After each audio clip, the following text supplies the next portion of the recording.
चलिए चाय पर चर्चा की आज हम शुरुआत करते हैं आस्था और भक्ति के मेले यानी कि माघ मेले की खबर से। देखिए पिछले साल आपको हमने महाकुंभ की तमाम तस्वीरें दिखाई थी। उसी संगम की रेती पर एक बार फिर सजा है माघ मेला और यहाँ पर अद्भुत और अनोखे रंग आपको देखने को मिल रहे हैं। कहीं साधु संतों की तप साधना है तो कहीं रामधुन की गूंज है। संगम किनारे की पावन धरा पर भारी संख्या में श्रद्धालु स्नान दान के लिए पहुंच रहे हैं। इस साल माघ मेले में करोड़ों श्रद्धालुओं के पहुंचने की संभावना है, लिहाजा प्रशासन ने भी अपनी तैयारियां पुख्ता कर ली है। जी हाँ, देखिए इस मेले में पहुंचने वाले कल्पवासियों को कोई दिक्कत ना हो, इसके लिए प्रशासन मुस्तैद है। कल्पवासियों के लिए टेंट और पीने के पानी का इंतजाम किया गया है। साथ ही पूरे मेला क्षेत्र में सुरक्षा कड़ी है। चप्पे चप्पे पर सीसीटीवी कैमरा लगे हैं। पुलिस के साथ साथ यूपी एटीएस और एनडीआरएफ के जवान भी मेले की सुरक्षा में तैनात कर दिए गए हैं।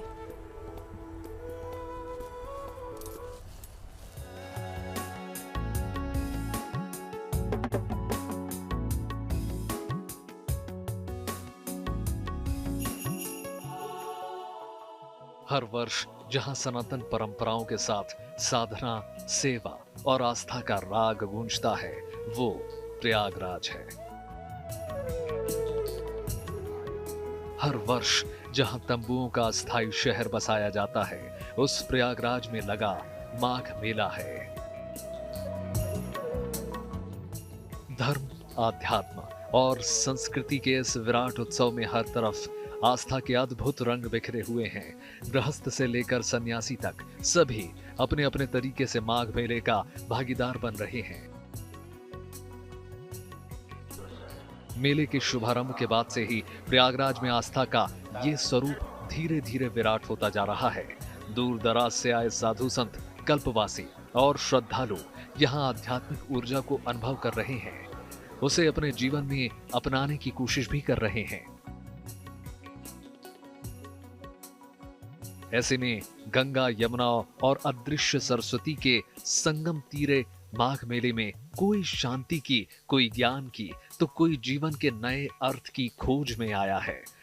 ऐसे ही अनुशासन और तपस्या में रची बसी अलौकिक दुनिया दंडी स्वामी की भी है। वैसे तो माघ मेले में आ रहे श्रद्धालु कई साधु संतों और संप्रदायों से परिचित हो रहे हैं, लेकिन केसरिया वस्त्र और खड़ाऊ पहने, हाथ में भगवा कपड़े में लिपटा दंड लिए दंडी स्वामी ऐसे धार्मिक आयोजनों में से एक अलग पहचान रखते हैं। सनातन परंपरा में गृहस्थ के बाद संन्यास आश्रम अपनाने का विधान है, लेकिन दंडी सन्यासी बनने के लिए इन ब्राह्मणों को कई दृढ़ संकल्प पूरा करना होता है। सन्यासियों को शालिग्राम पूजन और पूरे विधि विधान से दंड ग्रहण कराया जाता है। दंडी स्वामी से जुड़ा एक बहुत रोचक पहलू ये भी है कि इन्हें अग्नि से वंचित रखा जाता है। यही वजह है कि दंडी स्वामी स्वयं भोजन नहीं कर पाते, बल्कि ब्राह्मणों का संतों के निमंत्रण पर ही भोजन ग्रहण करते हैं। भिक्षा 5 घर से मांगते हैं। अभी भिक्षा तो प्रयाग में तो भिक्षा सब जगह भंडारा होता है, तो ब्राह्मणों के उचित जगह ही जाते हैं, सब जगह नहीं जाते दंडी स्वामी। जहाँ आमंत्रित किया जाता है वहीं जाते हैं, और शुद्ध वैदिक तरीका से भोजन बनता हो वहीं जाते हैं। मान्यता है कि दंडी स्वामी नारायण के अवतार का स्वरूप है, जिनके दर्शन मात्र से ही भगवान नारायण के दर्शन होते हैं। इसलिए माघ मेले में उनकी सेवा किए बिना पूजन दर्शन अधूरा माना जाता है। त्रिवेणी संगम की रेती पर ऐसे कई रंग हैं जिनसे परंपरा, अध्यात्म और संस्कृति का प्रसार हो रहा है। ऐसा ही एक रंग भावुक परंपरा के रूप में वेणी दान का भी है। दरअसल संगम तट पर इस परंपरा को महाराष्ट्र से आए कई जोड़ों ने एक साथ निभाया, जिसमें शादी के रिवाजों को दोहराते हुए चोटी का हिस्सा काटा गया। इसे ही वेणी दान कहा जाता है। दरअसल शादीशुदा महिला अपने पति की लंबी आयु और सुहाग के लिए प्रयागराज के गंगा, यमुना को अर्पित करती है। इस परंपरा के तहत 3 चरणों में वेणी दान किया जाता है। पहले चरण में शादीशुदा जोड़ा गौरी गणेश पूजा और जयमाल का रिवाज निभाता है। दूसरे चरण में महिला श्रृंगार कर वेणी माधव मंदिर में पूजन करती है, जबकि तीसरे चरण में संगम में आस्था की डुबकी के बाद 3 अंगुल बाल काटकर नदी को समर्पित किया जाता है। बता दें कि कुंभ या माघ मेले जैसे शुभ अवसरों पर यह रस्म निभाने के लिए दूसरे प्रदेश से शादीशुदा जोड़े आते रहे हैं। फिलहाल तो प्रयागराज की पावन धरा वेणी दान जैसी परंपरा के साथ मंत्रों की गूंज, तप, साधना, आस्था और सनातनी संस्कृति की साक्षी बनी हुई है, जहां संगम तट पर हर तरफ श्रद्धा की लहरें उमड़ती नजर आ रही हैं। प्रयागराज से आनंद राज के साथ bureau report, good news today. Gujarat की पावन धरती पर अरब सागर की लहरों के बीच जहां कण कण में शंकर बसते हैं, वहीं से उठ रही है आस्था, स्वाभिमान और सनातन चेतना की गूंज। अरब सागर के तट पर विराजमान प्रथम ज्योतिर्लिंग सोमनाथ महादेव के धाम में आज पूरे हर्षोल्लास के साथ सोमनाथ स्वाभिमान पर्व की शुरुआत हुई है। जी हाँ, और इस मौके पर महादेव के इस धाम की दिव्य और अलौकिक छटा नजर आई। प्रधानमंत्री मोदी भी 10 और 11 जनवरी को इस पर्व में शामिल होंगे। आइए देखते हैं सोमनाथ स्वाभिमान पर्व के अद्भुत रंग।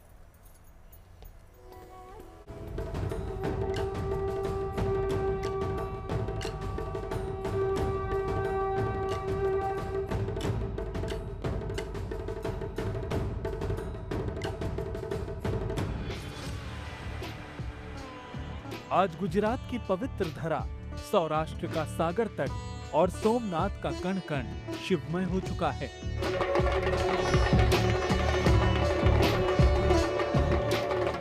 महादेव के जयकारों से आकाश गुंजायमान है। भक्तों का ये सैलाब बता रहा है कि आज कोई एक उत्सव नहीं बल्कि महापर्व मनाया जा रहा है। ये है सोमनाथ स्वाभिमान महापर्व, एक ऐसा आयोजन जहां भक्ति का दरिया बह रहा है और श्रद्धा का हिमालय सर उठाए खड़ा है।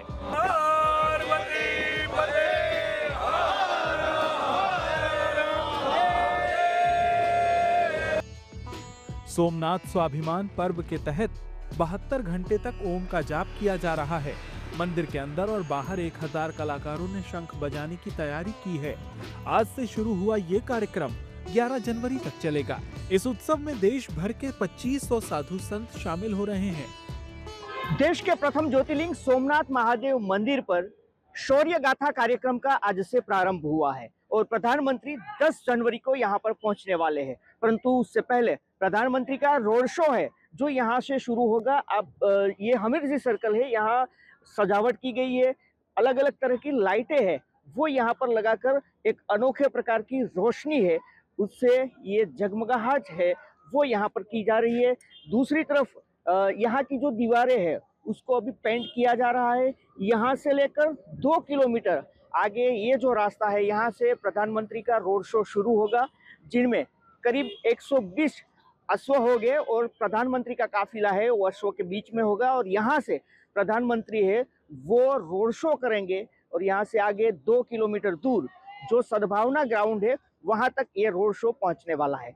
परंतु प्रधानमंत्री के आगमन और रोड शो से पहले ये जो पूरा रास्ता है उनको कुछ इस तरह से सजाया जा रहा है। यहाँ पर शिव जी की प्रतिमा है वो यहाँ पर रखी है। सोमनाथ स्वाभिमान पर्व इसलिए मनाया जा रहा है क्योंकि सोमनाथ सिर्फ एक मंदिर नहीं बल्कि भारत की आत्मा है। वो आत्मा जिसे बार बार तोड़ा गया लेकिन कभी झुकाया नहीं जा सका। इतिहास गवाह है, सोमनाथ मंदिर पर कई बार आक्रमण हुए लेकिन हर विध्वंस के बाद ये मंदिर और अधिक भव्य होकर खड़ा हुआ, ये संदेश देते हुए कि महादेव की आस्था अमर है, सनातन अडिग है।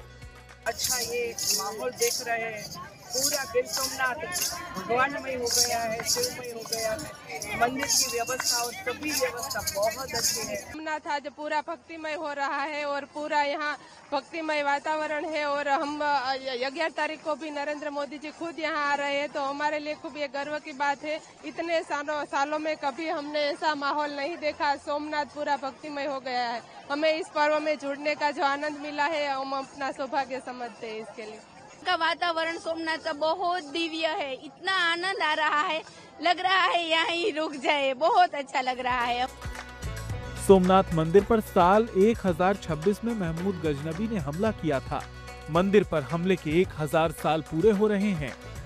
साथ ही लौह पुरुष सरदार वल्लभ भाई पटेल ने सोमनाथ मंदिर के जीर्णोद्धार का जो संकल्प लिया था उसके भी 75 साल पूरे हो रहे हैं। इस दोहरे संयोग के मौके पर 8 से 11 जनवरी तक सोमनाथ स्वाभिमान पर्व का आयोजन किया गया है। ताकि पूरा देश सोमनाथ की बहादुरी और संघर्ष के इतिहास को याद कर सके। सोमनाथ का वर्णन ऋग्वेद, श्रीमद् भगवत गीता, शिव पुराण, स्कंद पुराण और महाभारत जैसे प्राचीन ग्रंथों में मिलता है। महादेव के इस धाम से अनोखी कथा जुड़ी है।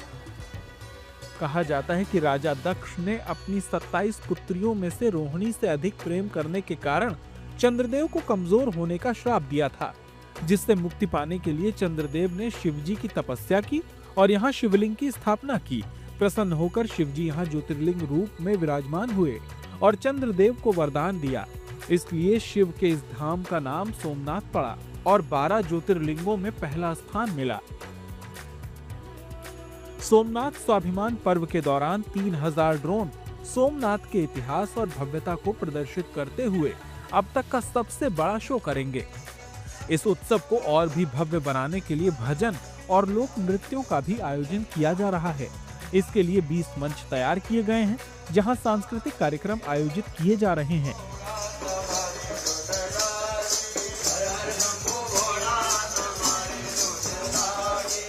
इधर प्रथम ज्योतिर्लिंग सोमनाथ महादेव के सानिध्य में सोमनाथ स्वाभिमान पर्व की शुरुआत हुई और उधर गांधीनगर के पौराणिक भोलेश्वर महादेव मंदिर में मुख्यमंत्री भूपेंद्र पटेल ने पूजा अर्चना करके 72 घंटे की अखंड धुन कीर्तन का शुभारंभ करवाया।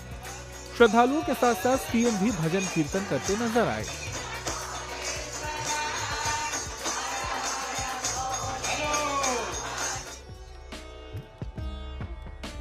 सोमनाथ स्वाभिमान पर्व के दौरान मंदिर के पास समुद्र में बोट शो और शानदार लाइटिंग के साथ मनमोहक कार्यक्रम की तैयारी की गई है। ज्यादा से ज्यादा लोग इस कार्यक्रम में शामिल हों, इसके लिए राजकोट, वडोदरा, सूरत और अहमदाबाद से स्पेशल ट्रेनें भी चलाई जा रही हैं।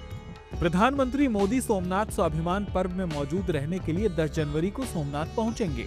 11 जनवरी को पीएम मोदी सुबह भगवान सोमनाथ की पूजा अर्चना करेंगे। तो हमारे अयोध्या हो, काशी विश्वनाथ हो, महाकालेश्वर हो, महाकालिका मंदिर हो, यहाँ हमारा पावागढ़, चाहे अंबाजी मंदिर हो, यहाँ हमारा सोमनाथ मंदिर हो, द्वारका मंदिर हो, एक आस्था और श्रद्धा धर्म के प्रति सब जुड़े, नई पीढ़ी भी जुड़े, ऐसा एक बहुत बड़ा कार्यक्रम यहाँ होने जा रहा है। हमको पूरा विश्वास है पूरी जनता जनार्दन यहाँ जुड़ेगी। 11 तारीख को एक बहुत बड़ी आम सभा नरेंद्र भाई पूरे विश्व में ये संदेश देंगे, ये संघर्ष का इतिहास, शौर्य का इतिहास और आस्था, अटूट आस्था का प्रतीक ऐसा हमारा सोमनाथ दादा सोमनाथ महादेव। हमें खुशी है 1 लाख के आसपास लोग भी इस सभा में जुड़ने वाले हैं। सोमनाथ स्वाभिमान पर्व हमें सिखाता है कि हम गिरकर उठना जानते हैं। सोमनाथ स्वाभिमान पर्व हमें याद दिलाता है कि हमारी आस्था अटूट है, हमारी संस्कृति अमर है। सोमनाथ धाम से अतुल तिवारी और ब्रजेश दोषी के साथ bureau report, good news today.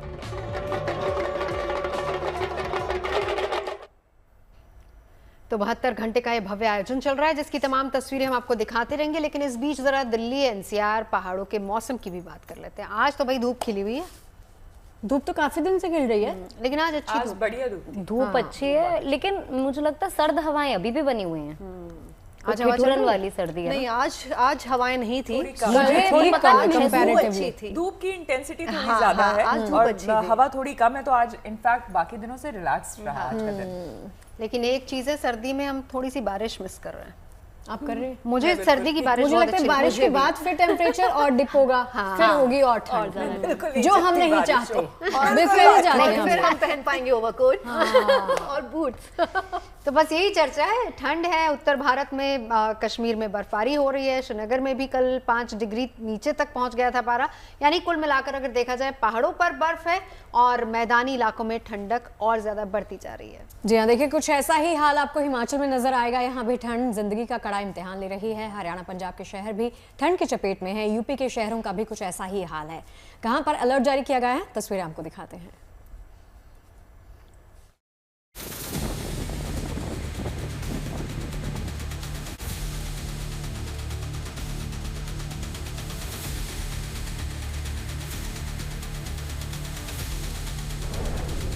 Kashmir में ठंड कितनी जबरदस्त है, इसका अंदाजा इस तस्वीर से लगा लीजिए। डल झील का पानी जमने लगा है। श्रीनगर में न्यूनतम तापमान -डिग्री में है। वादी का ये ठंडा मौसम सैलानियों को तो भा रहा है, लेकिन ये ठंड यहाँ जिंदगी की कड़ी परीक्षा ले रही है। जो आवाज आप सुन रहे होंगे, शिकारा आइस को काटते हुए आगे बढ़ रहा है। हालांकि बहुत बहादुरी का काम है इस वक्त डल लेक के करीब भी आना, क्योंकि बिल्कुल फ्रीजिंग है इस वक्त, फ्रीजिंग टेम्परेचर्स हैं।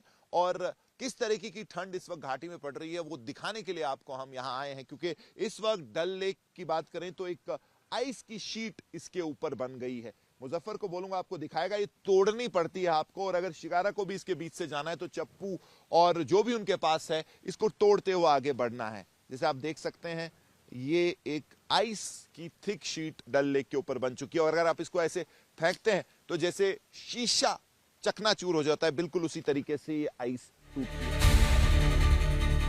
कश्मीर की बात करें तो यहाँ पारा माइनस में बना हुआ है।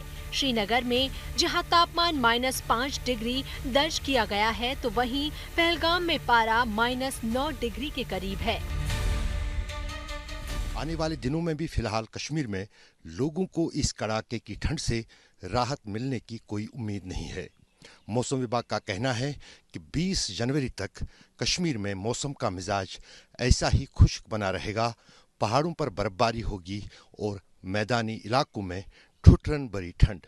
न सिर्फ कश्मीर में बल्कि साथ ही साथ उत्तरी राज्यों में भी कश्मीर के पहाड़ों पर हुई जबरदस्त बर्फबारी का असर देखने को मिलेगा। हिमाचल की बात करें तो यहाँ भी ठंड जिंदगी का कड़ा इम्तिहान ले रही है। राज्य में 3 महीने से बड़ा ड्राई स्पेल बना हुआ है। हालांकि ऊंचाई वाले इलाकों में हल्की बर्फबारी जरूर हुई है। शिमला की बात करें तो यहाँ न्यूनतम तापमान 1 से 2 डिग्री के आसपास बना हुआ है। इस बारी ठंड काफ़ी ज़्यादा है और ऐसी ठंड मैंने अपनी ज़िंदगी में नहीं देखी है, क्योंकि जैसी ठंड है आजकल, सूखी ठंड है और मतलब सुबह शाम निकलना बड़ा मुश्किल हो रहा है। आजकल माइनस जा रहा है सुबह के टाइम टेम्परेचर, और बहुत बुरा हाल है सर्दी से। हरियाणा और पंजाब के शहर भी भीषण ठंड की चपेट में हैं। ये तस्वीरें चंडीगढ़ की है, जहां सुबह के बर्फीले मौसम में अलाव और गर्म चाय लोगों का सहारा बने हुए है। सर्दी का मौसम है, और हालांकि चंडीगढ़ में जो आज फॉग नहीं है, बिल्कुल क्लियर है, लेकिन लगभग 5 डिग्री टेम्परेचर इस वक्त है। और हम देख सकते हैं बस स्टैंड के बाहर जो चाय की सेल है वो लगातार हो रही है, क्योंकि लोग अपने आप को गर्म रख रहे हैं। एक जगह हमने देखा था कि किस तरह लोग जो है वो आग जला के अपने आप को गर्म रख रहे हैं, और यहाँ किस तरह लोग जो है सुबह सुबह चाय की प्याली से अपने आप को गर्म रख रहे हैं। दिल्ली की बात करें तो यहाँ सुबह और शामें भीषण ठंड की आगोश में है। दिल्ली एनसीआर के लिए आज और कल ठंड का येलो अलर्ट जारी किया गया है। दिल्ली में अगले 6 दिन न्यूनतम तापमान 6 से 7 डिग्री सेल्सियस बने रहने का अनुमान है। वहीं यूपी में बर्फीली हवाओं ने लोगों को परेशान कर रखा है। ये चंदौली की तस्वीरें हैं, जहां कोहरे का साम्राज्य है। शीतलहर के चलते यहां पारा 6 डिग्री तक लुढ़क चुका है। आने वाले दिनों की बात करें, स्टार्टिंग फ्रॉम पंजाब, हरियाणा, उत्तर प्रदेश और बिहार, इन राज्यों में इंक्लूडिंग अगर आप वेस्टर्न हिमालय रीजन हम बात करें, जम्मू डिवीज़न हो गया, हिमाचल प्रदेश, उत्तराखंड, इनमें 5 से 7 दिन जो डेंस फोग है वो सुबह के समय प्रिवेल करता रहेगा। और इसके कारण ही कई जगह में जो धूप नहीं निकल रही और जो दिन के टेम्परेचर्स हैं वो भी सामान्य से कम हैं। और वहाँ के लिए हमारा कोल्ड डे वार्निंग है, जो आप इस फिगर्स में देख सकते हैं कि जो कोल्ड डे हमारा वार्निंग है वो स्टार्टिंग फ्रॉम पंजाब, हरियाणा, उत्तर प्रदेश और राजस्थान के लिए है, उसके साथ बिहार में भी है। इस वक्त सबसे ठंडे दिनों से जिंदगी का सामना है। भीषण ठंड की वजह से कई राज्यों में स्कूलों को बंद रखा गया है। वहीं लोगों से सावधानी बरतने की अपील की जा रही है। श्रीनगर से मीर फरीद, लखनऊ से आशीष श्रीवास्तव, चंडीगढ़ से असीम बस्सी के साथ bureau report, good news today. देखिए मौसम है और हर मौसम में अलग अलग फैशन भी होते हैं, फैशन ट्रेंड्स भी होते हैं जो हम सब लोग फॉलो करते हैं। गर्मियों में सूती कपड़े हम लोग पहनते हैं, मन को सुकून देते हैं, शरीर को भी आराम देते हैं। सर्दियों की बात करें तो ऊनी कपड़े गर्माहट देते हैं। तो फिलहाल सर्दियों का मौसम चल रहा है, तो ऐसे में जो चर्चा हम भी कर रहे थे, हम सबका फेवरेट कश्मीरी फिरन बाजारों में खूब मिल जाएंगे। मैं वेट ही कर रही थी, ध्रुव आज नहीं आई अभी तक। आप कश्मीरी फिरन, हिमाचल फिरन को क्या चाहिए? मैं कह रही थी कश्मीरी है, अब हिमाचली फिरन लेना है तो एंकरिंग नहीं पढ़ने दोगे। तो चलिए कश्मीरी फिरन देखिए, आजकल वैसे बहुत ट्रेंड है इसका, लेकिन कश्मीरी नहीं बल्कि हर जगह पर आजकल इसका फैशन देखने को मिल रहा है। इसमें एक और अच्छी बात है, आप जैसे अभी आपने हिमाचल का जिक्र किया, तो हम ये देख रहे हैं कि कश्मीर में एक टिपिकल फिरन तो आपको मिलती है। जब आप हिमाचल में जाएंगे तो वो ये बोल के बेच रहे हैं कि जो पट्टियां लगती है ना अलग से, तो हिमाचल का जो अपना उनका जो कोट्योर है, जो उनका अपना तरीका है, उसकी वो पट्टी लगाते हैं और बोलते हैं, कहते तो ये भी फिरन ही है लेकिन ये हिमाचल का हम इसमें कल्चर और ये संस्कृति, इसी की बात मैं कर रही थी कि वही लेना उसमें भी दिखता है। एग्जैक्टली, उसमें खास तौर की पट्टी उसमें मिलती है। तो देखिए यहाँ पे आपको सारा ट्रेंड पता चल जाएगा, हम बहुत अपडेटेड हैं इस मामले में। तो वैसे आपके लिए ये जानकारी हम आपको बता दें कि ऊन, कॉटन या फिर पश्मीना से बने फिरन सदियों से कश्मीर के लोगों को सर्दी से बचाते आ रहे हैं। वहीं पर ग्लोबल फैशन वर्ल्ड में इसकी धूम है। हालांकि फिरन सिर्फ फैशन से नहीं जुड़ा है, बल्कि इसकी जड़ें कश्मीर की संस्कृति और लोगों से भी बहुत गहराई से जुड़ी है। तो देखिए इस सिंपल ड्रेस के समय के साथ स्टाइलिश स्टेटमेंट बनने पर यह रिपोर्ट।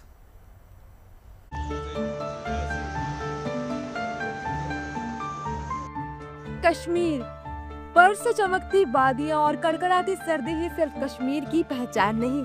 फिरन नाम सुनते ही देश का कोई हिस्सा अगर जहन में आता है तो वो भी कश्मीर ही है।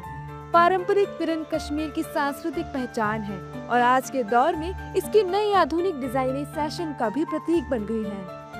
ढीले ढाले मगर फिट रखने वाले सर्दी में गर्माहट देने के लिए मशहूर फिरन बच्चों से लेकर बुजुर्गों तक सभी उम्र के लोगों के लिए सर्दियों का सबसे पसंदीदा परिधान है।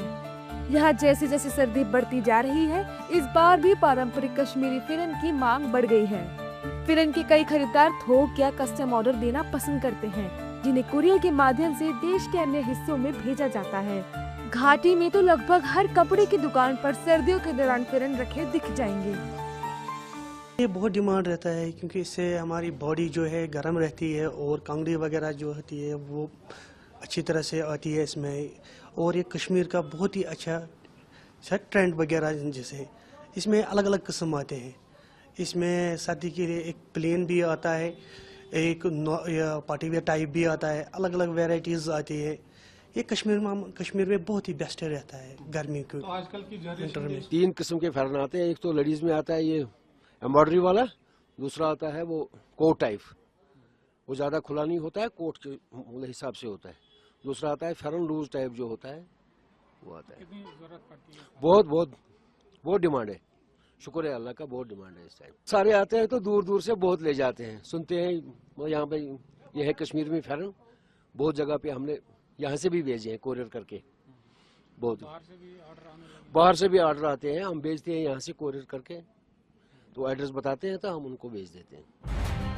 यहाँ पारंपरिक ऊनी फिरन का दबदबा तो कायम है ही, वही कढ़ाई, टिल्ला वर्क, आधुनिक कट और हल्के कपड़ों से सजे नए डिजाइन भी इसकी लोकप्रियता को बढ़ा रहे हैं। शादियों, पार्टियों और रोजमर्रा के पहनने के लिए अब हर वर्ग के लोगों को यही बेहतर लगता है। यही वजह है कि कश्मीर यहाँ बाहर से आने वाले पर्यटक भी फिरन की गुणवत्ता, विविधता और कारीगरी की प्रशंसा करते हैं। फेरन हमारे कल्चर का एक हिस्सा है और इसकी अहमियत बहुत है और ये वाकई में सर्दियों में हमें बहुत काम आता है। और ऑलमोस्ट मुझे नहीं लगता कि कोई ऐसा होगा कश्मीर में जिसके पास अपना फेरन नहीं होगा। कश्मीरी जो इनका एक्चुअली जो कल्चर है, जो इनका पहनावा है, वो बड़े अच्छे से इन्होंने हमें दिखाया और हम यहाँ से अच्छे से शॉपिंग करके जा रहे हैं। द लार्क जो है हमें बहुत बढ़िया, इनकी हॉस्पिटैलिटी भी लगी अच्छे से, दे ट्रीट वेरी वेल और बहुत अच्छा एक्सपीरियंस रहा हमारा। हम सबको बताएंगे प्लीज़ कम अगेन, कश्मीर में आइए, लार्क में आइए, शॉपिंग करके जाइए यहाँ से। पहने लेकिन अंदर से जितने कपड़े होते हैं, अगर हम विदाउट फेरन निकलेंगे तो हमें बहुत सारे कपड़े पहनने पड़ते हैं, लाइक जैकेट वगैरह। तो जो ही हम फेरन पहनते हैं तो इससे हमें बहुत कम कपड़े भी अंदर से पहन सकते हैं। अगर देखा जाए कश्मीरी ट्रेडिशन का एक अहम कल्चर है और हमारी मीरास है फेरन। और मैं यही कहना चाहूँगी कि फेरन जो है हमारी लाइफ में बहुत ज़्यादा इम्पोर्टेंट है, इसे सर्दी से भी इंसान बचता है।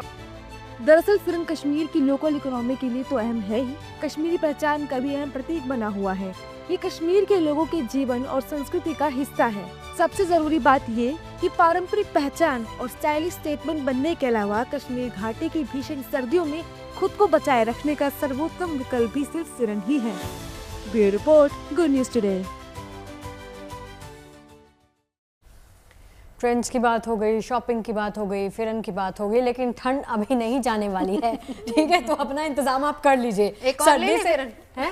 एक और की आपने दूसरा तो ले ही लेना है ना, इनकी पूरी तैयारी है। लेकिन सर्दी से बचाव के लिए लोग अपने अपने इंतजाम करते हैं। कहीं अलाव जलाए जा रहे हैं तो कहीं लोग लिहाफ और रजाइयों में दुपक्कर या हीटर के सामने बैठकर शीतलहर से बचने की कवायद में जुटे हैं। तो वहीं कश्मीर के तमाम इलाकों में हर साल की तरह इस बार भी कांगड़ी की खास डिमांड है। हम कांगड़ी की बात भी कर रहे थे कि के पास है। मैं वही कह रही थी कि ये ले आएंगे। मेरे पास कांगड़ी है। हाँ, तो मजा आता है सर्दियों में और हीटर जलाने की बिल्कुल जरूरत नहीं पड़ती क्योंकि वो चलता फिरता जो होता है हीटर उसे कह सकते हैं। तो देखिए इस रिपोर्ट में कैसे चलता फिरता हीटर आपको हम दिखाते हैं।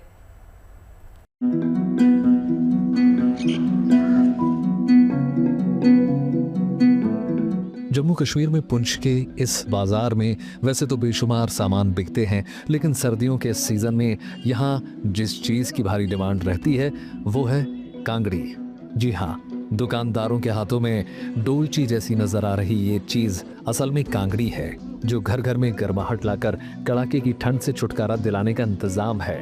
बर्फीली सर्दी से बचाव के लिए ये घाटी के लोगों की लाइफलाइन है और यही वजह है कि न केवल पुंछ बल्कि पूरे कश्मीर में अरसे से इसका इस्तेमाल होता आ रहा है। कांगड़ी एक हमारी पहचान है यहाँ पर, हमारे इलाके की, पहाड़ी इलाके की। खुसूसी तौर पर आप देखें मंडी, लोरन, सब्जियाँ, पुंछ सिटी की, तो ये बिजली का चलन तो अब हो गया, हीटर लोग लगाते हैं या उसके साथ बुखारियाँ हैं, लेकिन जो असली चीज है वो कांगड़ी ही थी। कांगड़ी लेकर कई सालों तक चलती थी। कांगड़ी में एक कोयला पड़ता है, एक चीप है, उसमें फ्यूल चीप पड़ता है और इतनी अच्छी तरीके से गर्माइश होती थी। कांगड़ी का खूबसूरत ढांचा लकड़ी से बना होता है, जबकि कोयले से बने अंगारे रखने के लिए इसमें आमतौर पर मिट्टी के पात्र लगे होते हैं। इस तरह इसमें रखी गई आग काफी देर तक चलती रहती है और लोगों को सर्दी से निजात दिलाती है। खास बात यह है कि इसे बड़ी आसानी से कहीं भी ले जाया जा सकता है। ये कांगड़ी जो हमें विरासत में मिली, हमारे बाप दादा, हमारे बड़े बुजुर्ग भी ये घर में कांगड़ी रखा करते थे और हम भी कांगड़ी ले रहे हैं क्योंकि ये कांगड़ी बहुत जरूरी है। यहाँ बिजली होती है, कभी नहीं होती है। कांगड़ी एक ऐसी चीज है कि हम कभी भी इसको अपने साथ रख सकते हैं, कहीं भी अपने साथ आगे पीछे ले जा सकते हैं। इसलिए मैं भी ये कांगड़ी लेकर बहुत सर्दी पड़ रही है। पुंछ के इस बाजार में कांगड़ी का कारोबार दशकों से चल रहा है। यहाँ पर 70 साल पुरानी एक खास दुकान है जहाँ पर विशेष रूप से कांगड़ी की बिक्री होती है। कांगड़ी यहाँ की जो है परंपरा है और हम यहाँ हमारी दुकान को 70 साल हुए हैं यहाँ पे हमारा ये काम चलते हुए, और कांगड़ी की जो है इस बार बहुत शदीद ज़रूरत है। और यहाँ पे जो है यहाँ का जो कल्चर है ये हमारे कल्चर में चलता है कांगड़ी। जमाना भले ही बिजली और गैस से चलने वाले हीटर का है, लेकिन महज 200 रुपए की कांगड़ी पर यहाँ के लोगों का गहरा भरोसा कायम है। यही वजह है कि लोग पीढ़ी दर पीढ़ी सर्दी से निजात के लिए इसका इस्तेमाल करते आ रहे हैं। Bureau report, good news today. देखिए यूपी में कड़ाके की ठंड है और उसका असर अब इंसानों के साथ साथ जानवरों पर भी साफ तौर पर दिखाई दे रहा है। ऐसे में लखनऊ चिड़ियाघर प्रशासन ने जानवरों की सुरक्षा और उनके देखभाल के लिए खास इंतजाम कर दिए हैं। देखिए, ठंड से जानवरों को बचाने के लिए बाड़ों में हीटर लगाया गया है। चिड़ियाघर के कर्मचारी दिन रात जानवरों की सेहत पर नजर रख रहे हैं ताकि वे सुरक्षित और स्वस्थ रह सकें।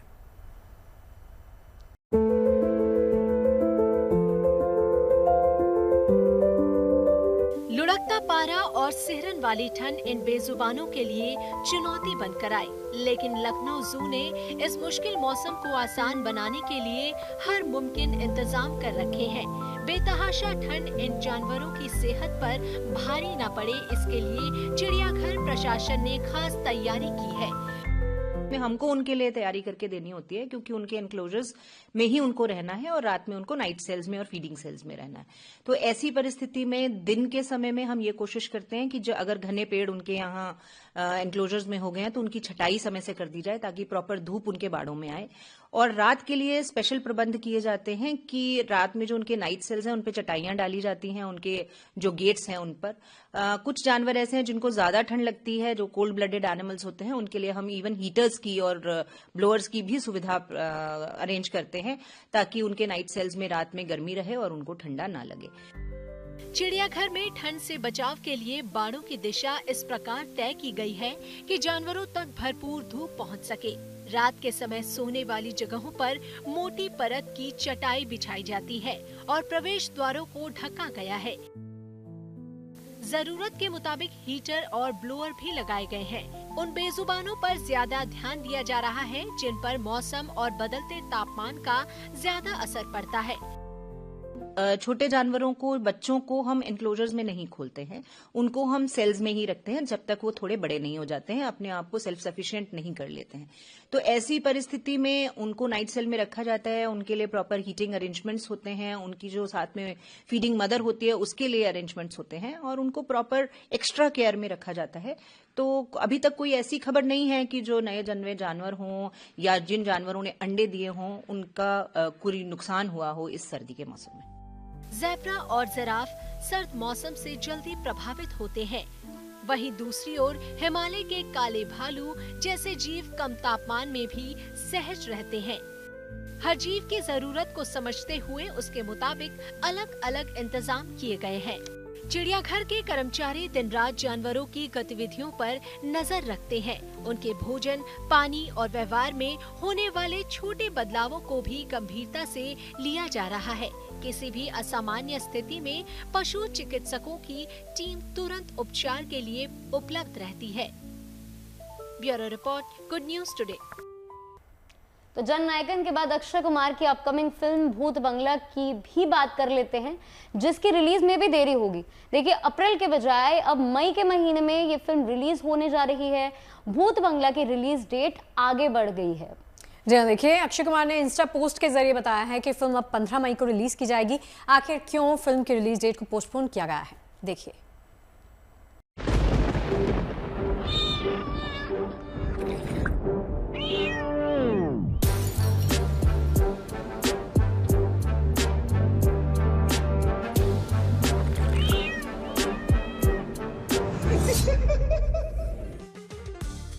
बंगले से एक खबर आई है। इस भूतिया बंगले का दरवाजा 15 मई को खुलने वाला है। ये हम नहीं कह रहे, अक्षय कुमार की अपकमिंग फिल्म भूत बंगला के मेकर्स कह रहे हैं। एक दिन पहले भूत बंगला का ये नया पोस्टर जारी किया गया, जिसमें अक्षय कुमार लालटेन लेकर एक टीले पर बैठे हैं। पोस्टर पर लिखा है 15/5/2026। इसके कैप्शन में लिखा है, बंगले से खबर आई है, दरवाजे 15 मई 2026 को खुलेंगे, सिनेमा घरों में मिलते हैं। पहले ये फिल्म 2 अप्रैल को रिलीज होने वाली थी, लेकिन अब ये कंफर्म हो गया है कि भूत बंगला 1 महीने बाद यानी मई में सिनेमा घरों में रिलीज होगी। अब ऐसा क्यों किया गया, इसे लेकर मेकर्स की ओर से कोई आधिकारिक बयान सामने नहीं आया है। हालांकि सोशल मीडिया पर उड़ती उड़ती सी खबर पर यकीन करें तो इसकी वजह है धुरंधर 2, जो कि 19 मार्च को रिलीज होने वाली है। 19 मार्च और 2 अप्रैल के बीच करीब 13 दिन का फासला है। पिछले करीब 1 महीने से बॉक्स ऑफिस पर चल रही धुरंधर की सुनामी के लिहाज से ये 13 दिन बेहद कम दिखाई पड़ते हैं, जिसमें इस दौरान कुछ फिल्मों की रिलीज डेट टाल दी गई है और जो रिलीज हुई वो धुरंधर के आगे बेदम साबित हुई। उस पर मेकर्स का दावा है कि धुरंधर 2 धुरंधर से भी धमाकेदार फिल्म होगी। दर्शकों में भी धुरंधर 2 के लिए काफी क्रेज दिखाई दे रहा है। जाहिर है, ऐसे में कोई भी फिल्म मेकर धुरंधर 2 के आसपास अपनी फिल्म रिलीज करने का रिस्क नहीं लेना चाहेगा। हॉरर कॉमेडी फिल्म भूत बंगला से एक्टर अक्षय कुमार और डायरेक्टर प्रियदर्शन 16 साल बाद एक साथ वापसी कर रहे हैं। इससे पहले अक्षय कुमार ने प्रियदर्शन के साथ हेरा फेरी, भूल भुलैया और गरम मसाला जैसी क्लासिक और हिट फिल्मों में काम किया है। इस हिट जोड़ी ने आखिरी बार खट्टा मीठा में काम किया था, जो 2010 में रिलीज हुई थी और अब 16 साल बाद एक्टर डायरेक्टर की ये जोड़ी भूत बंगला से बॉक्स ऑफिस पर तहलका मचाने के लिए तैयार है। वैसे भूत बंगला तो अक्षय के लिए इस साल की शुरुआत है, उनकी कई और फिल्में रिलीज के लिए तैयार हैं। हेरा फेरी 4 हेरा फेरी फ्रेंचाइजी की चौथी फिल्म भी इस साल रिलीज होने वाली है। रिलीज डेट अभी अनाउंस नहीं की गई है। Welcome to jungle welcome series की तीसरी फिल्म वेलकम टू जंगल एक मल्टी स्टारर फिल्म है। ये फिल्म भी इसी साल रिलीज होगी। हैवान अक्षय की एक और फिल्म है जिसकी शूटिंग पूरी हो चुकी है और ये भी इसी साल रिलीज के लिए पाइपलाइन में है। कुल मिलाकर 2026 अक्षय के एक्टिंग करियर के लिए बेहतरीन साल साबित होने वाला है, जिसकी शुरुआत भूत बंगला से होगी। Bureau report, good news today. देखिए, बहुत पुरानी कहावत है, हम सभी इस पर यकीन भी करते हैं, विश्वास भी करते हैं और उसी की एक मिसाल आपको ये खबर बताते हैं। कहते हैं ना कि अगर जज्बा हो तो कोई भी चुनौती बड़ी नहीं होती है, भले ही आंखों से दिखाई नहीं दे, लेकिन हिमालय पर भी चढ़ा जा सकता है। विजुअली इंपेयर्ड जोनजिंग अंगमो ने यही कर दिखाया है। जी हाँ, हिमाचल प्रदेश के किन्नौर जिले की 29 साल की पर्वतारोही छोंजिन अंगमो ने माउंट एवरेस्ट फतेह कर एक नया इतिहास रच दिया है। 8 साल की उम्र में आंखों की रोशनी खोने के बावजूद अंगमो ने कभी हार नहीं मानी। अंगमो दुनिया की सबसे ऊंची चोटी पर तिरंगा फहराने वाली पहली विजुअली इंपेयर्ड वुमेन बन गई हैं। दुनिया के सबसे ऊंचे पर्वत पर विजय प्राप्त करने से पहले अंगमो सियाचिन, कुमार पोस्ट और लद्दाख में दुर्गम चोटियों पर फतह हासिल कर चुकी हैं। अंगमो की कामयाबी लाखों लोगों के लिए प्रेरणा है। राष्ट्रीय दिव्यांग सशक्तिकरण पुरस्कार से लेकर एवरेस्ट पर विजय प्राप्त करने तक अंगमो की यात्रा उनके संकल्प और साहस को दिखाती है। देखिए, अंगमो एक बैंक में कार्यरत हैं। उनका ये कहना है कि जब सपनों को दृढ़ संकल्प का साथ मिलता है तो कोई भी बाधा बड़ी नहीं लगती। जब मैं स्कूल में थी तो एरिक जो वर्ल्ड का फर्स्ट विजुअली चैलेंज पर्सन है जो एवरेस्ट किया है, तो उसके बारे में मैंने पढ़ा था थोड़ा बहुत। तो उस समय तो ऐसा सोचा नहीं कि कभी मैं भी करूँगी ट्रैकिंग माउंटेन, सोचा नहीं था। उसके बाद जब मैं हायर एजुकेशन के लिए दिल्ली आई थी तो मुझे बेसिक माउंटेनियरिंग कोर्स करने का अपॉर्चुनिटीज़ मिला फ्रॉम अभिमास मनाली से। तो जब हमारी जो 1 मंथ के कोर्स था जब कंप्लीट हुआ तो मुझे वहाँ पे बेस्ट रनिंग अवार्ड मिला आउट ऑफ 30 पीपल।